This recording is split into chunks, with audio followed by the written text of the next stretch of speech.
It would be great if the same could be said of the exterior.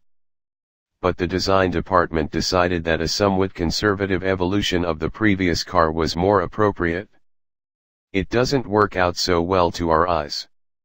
The grille is overly boxy, the side view suffers from a drooping character line, and the rear end looks busy and confused.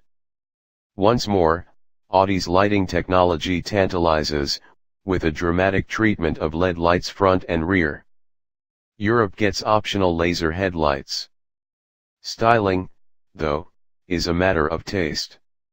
What's beyond dispute is that, even without a generations-long pedigree, the R8 Spyder is one of the world's elite super sports cars.